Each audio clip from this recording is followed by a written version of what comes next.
Créé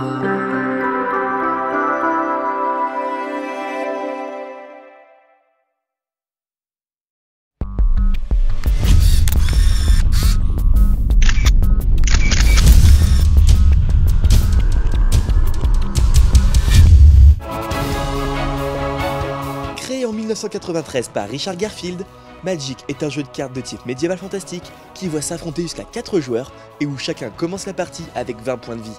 Le but étant de faire tomber à zéro ceux de son adversaire.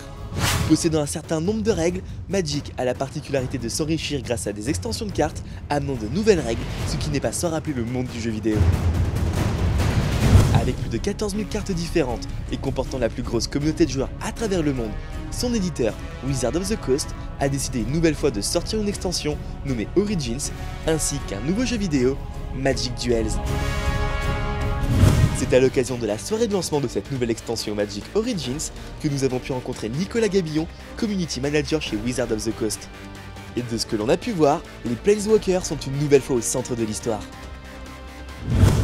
Alors Magic Origins, c'est l'édition qui sort cet été. Elle s'appelle Magic Origins parce qu'elle raconte l'origine des Planeswalkers. Les Planeswalkers, qu'est-ce que c'est? Ce sont les héros de Magic, ce sont les personnages principaux qui ont le talent de pouvoir voyager entre les plans d'existence de l'univers de Magic. Ils peuvent voyager d'un monde à l'autre en fait, d'où leur nom Planeswalkers. Donc dans Magic Origins, on raconte comment leur étincelle de Planeswalker s'est allumée, c'est-à-dire que dans leur enfance, ils ont vécu des expériences, ils ont vécu des accidents ou des rencontres qui ont allumé leur étincelle et qui a fait qu'ils sont devenus des Planeswalkers, donc des magiciens puissants. Et un bonheur n'arrivant jamais seul, en ce moment, avec la sortie de Magic Duels, même les néophytes peuvent s'essayer à Magic. Alors, pour débuter à Magic, il y a plusieurs manières. La méthode conviviale, si vous êtes plutôt social, vous vous rendez dans votre boutique locale. Vous trouvez facilement l'adresse en utilisant notre outil pour localiser les magasins. Vous vous rendez dans votre boutique locale. C'est là que les communautés de joueurs se retrouvent. Donc vous aurez déjà la possibilité de rencontrer d'autres joueurs, aussi bien des joueurs aguerris que des joueurs débutants. En boutique, il n'y a pas que des joueurs expérimentés, il y a aussi des joueurs débutants. Et là, vous demandez au gérant les jeux de découverte et il vous offrira un jeu de 30 cartes gratuit pour apprendre à jouer à Magic avec un ami. Et il vous fera aussi une démonstration si vous le demandez. Ça, c'est la méthode sociale. Magic étant avant tout un jeu de société.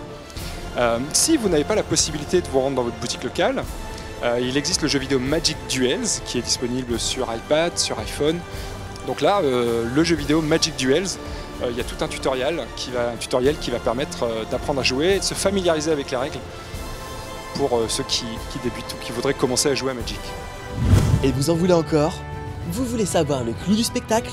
La célèbre provocatrice Liliana la nécromancienne est venue nous envoûter. Et une chose est sûre, contre elle, on a tout de suite perdu la partie. Vous l'avez compris, Wizards of the Coast offre une toute nouvelle expérience de jeu à ses joueurs, qu'ils soient amateurs ou bien aguerris. Alors que vous soyez collectionneur de cartes ou accro au free-to-play, choisissez ce qui vous convient le mieux pour battre à plate couture votre adversaire. Nous en tout cas, on a fait notre choix, on va de ce pas acheter des cartes, et en chemin, on va s'entraîner sur nos téléphones.